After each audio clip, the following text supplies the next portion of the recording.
Hello and welcome back to Supercar. We all remember the hype when Dacia announced their biggest, most ambitious SUV yet, the 2025 Dacia Bigster. A year ago, it promised to redefine the budget-friendly C-segment SUV, offering size and practicality without the hefty price tag.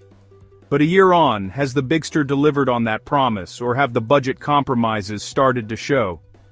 Today we're doing a deep dive into the long-term ownership experience to answer one crucial question. Is the 2025 Dacia Bigster still worth your money?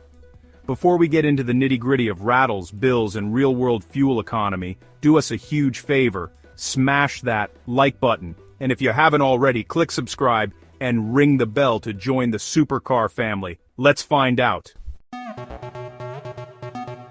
The design and interior. How has it held up? Did that rugged, Starkle plastic exterior really stand up to a year of abuse, or has the Bigster started to look like a budget vehicle? A year ago we praised the Bigster's styling, which brought the rugged duster aesthetic into a much larger package. The Starkle exterior protective plastic, made from partly recycled materials, was a genius move. After 12 months, owners report that it's largely brilliant.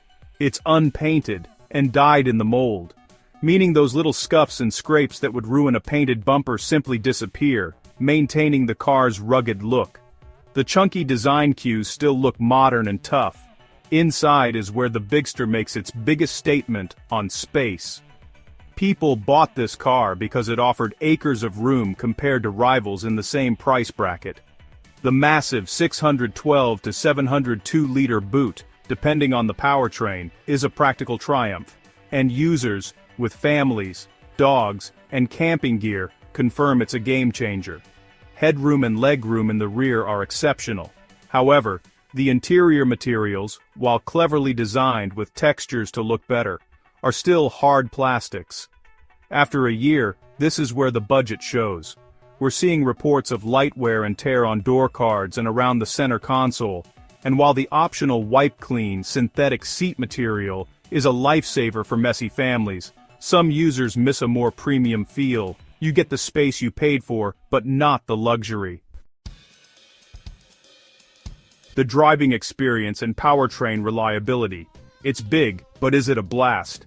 1 year later, how has the Bigster's comfort and its key hybrid engine performed in the daily grind? Dacia was clear. This is not a sporty SUV, it's built for comfort and practicality. And for the most part, a year later, that holds true. The ride quality remains comfortable, cushioning occupants from the worst of the road surfaces. It excels at being a relaxed cruiser and a manageable city bus. The main powertrain to watch is the hybrid 155. It's the first application of this 1.8-liter full hybrid system, and so far, reliability has been solid. Dacia's use of proven Renault and Nissan components on the CMF-B platform, shared with the smaller Duster and Jogger, seems to have paid off for initial dependability.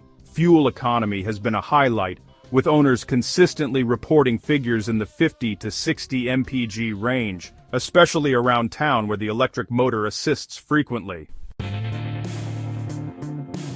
The technology and long-term ownership costs, touchscreens, connectivity, and that all-important bank balance, has the Bigster's tech been a dream, and are the running costs still shockingly affordable? The technology package is exactly what a budget-conscious brand should offer.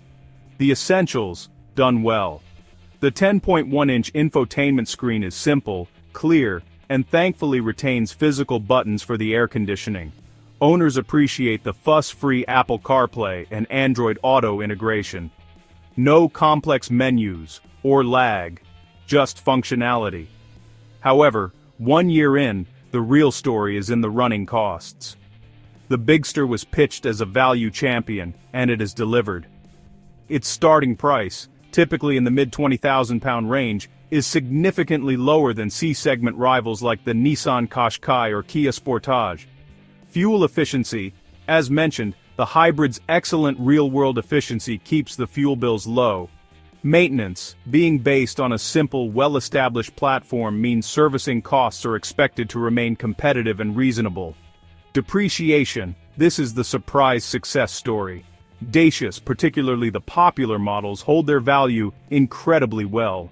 Early trade-in and used car prices suggest that Bigster owners have enjoyed very low depreciation, which makes the true cost of ownership surprisingly inexpensive. The key trade-off here is the Euro NCAP score. The Bigster's platform, while safe, has a lower rating than premium rivals due to Dacia's refusal to fit certain expensive electronic aids that they argue their customers don't want to pay for. For some buyers, this is a non-negotiable downside. The final verdict. Is it worth it? 1 year later, do the Bigster's compromises make it a bargain, or just cheap? The definitive supercar final verdict is coming right up.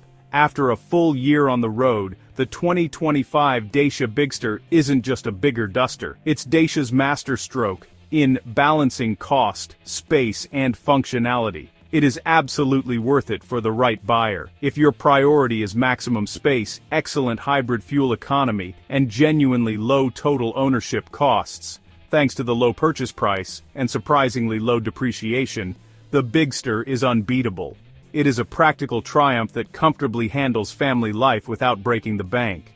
However, if you prioritize premium interior materials, high levels of noise refinement, or a top-tier Euro NCAP safety rating, the Bigster will leave you wanting more.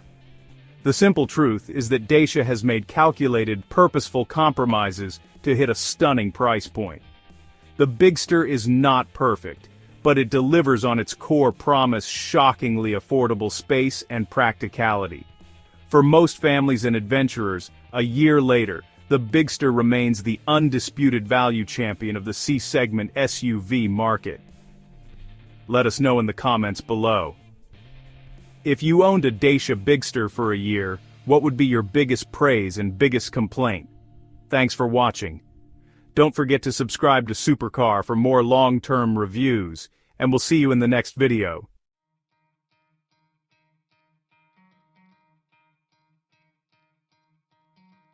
Try to play, but you're never gonna beat me. Look the other way, what I'm doing ain't easy. Bloody hands stained from the people who deceive me. Muddy hands break through the chains, go free me. Looking for change, looking for pain. Pulling a mob, pushing a train. I'll never stop, stick to a lane. Pick up the pieces and go rearrange.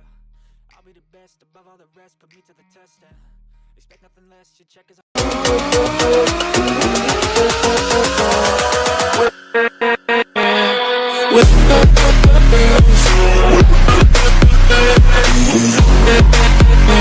with